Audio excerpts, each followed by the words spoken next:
Evangelho de Mateus, capítulo 12, versículo 46 ao 50. Naquele tempo, enquanto Jesus estava falando às multidões, sua mãe e seus irmãos ficaram do lado de fora, procurando falar com ele. Alguém disse a Jesus: "Olha, tua mãe e teus irmãos estão aí fora e querem falar contigo." Jesus perguntou àquele que tinha falado: "Quem é minha mãe? E quem são meus irmãos?" E estendendo a mão para os discípulos, Jesus disse: "Eis minha mãe e meus irmãos, pois todo aquele que faz a vontade do meu Pai, que está nos céus, esse é meu irmão, minha irmã e minha mãe." Palavra da salvação. Glória a vós, Senhor.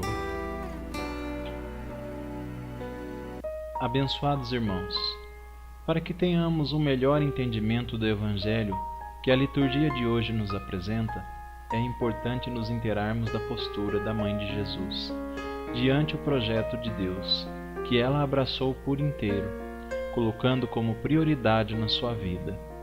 Mas nunca quis reter Jesus somente para si.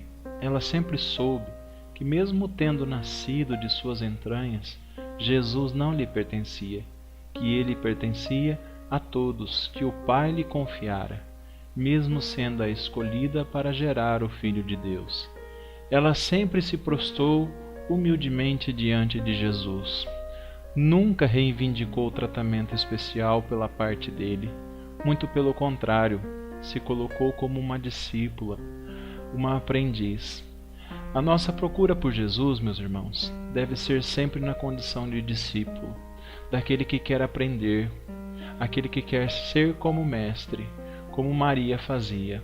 O Evangelho começa dizendo que a mãe de Jesus e os seus irmãos ficaram do lado de fora e mandaram chamar Jesus.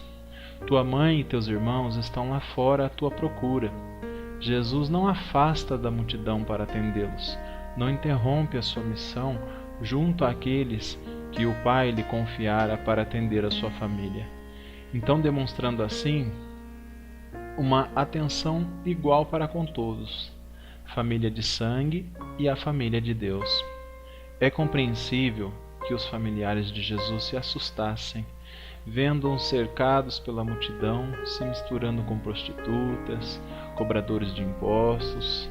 Enfim, este comportamento de Jesus deixava confusos, afinal, eles eram acostumados com um Jesus mais caseiro, num pacato ambiente familiar.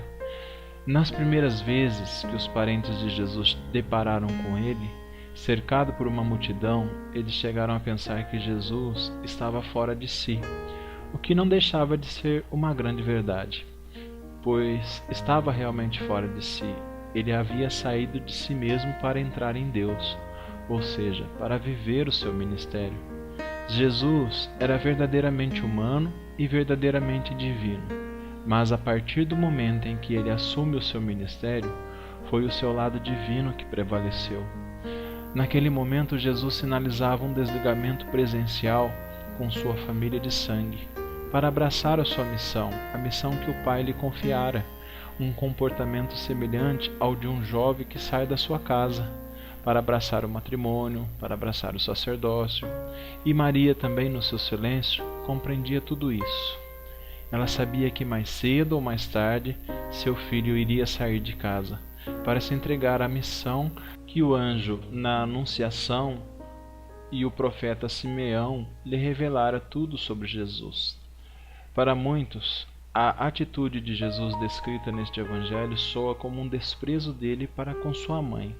Mas eu quero dizer para vocês que isso não é verdade, pois, ao acolher o povo como membros de sua família, Jesus demonstrou um grande amor pelo Pai, gesto que certamente alegrou Maria, pois assim como Jesus, ela só queria agradar a Deus e fazer a sua vontade. Então, todo aquele que faz a vontade de meu Pai que está nos céus, esse é meu irmão, minha irmã e minha mãe. Com essas palavras, Jesus não desconsiderou sua mãe, muito pelo contrário, a elevou, pois ninguém mais do que Maria fazia a vontade de Deus. ela se colocou como serva de Deus, desde o anúncio de que ela seria a mãe de Jesus. Eis aqui a serva do Senhor, faça-se em mim segundo a sua vontade. Sempre que deparamos com este Evangelho, ficamos centrados na referência de que Jesus fez de quem é a sua família, e ficamos questionando se Maria teve ou não outros filhos. Com isso, deixamos de meditar a mensagem principal desse Evangelho, que é um convite a fazermos a vontade do Pai, a vontade de Deus. Fazer a vontade do Pai é o único requisito que Jesus nos apresenta para fazermos parte de sua família. Deus te abençoe, fique na paz de Jesus e no amor de Maria.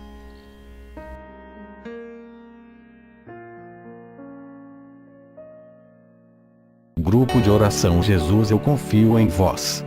Se inscreva no canal para receber novos vídeos como este. Deus te abençoe.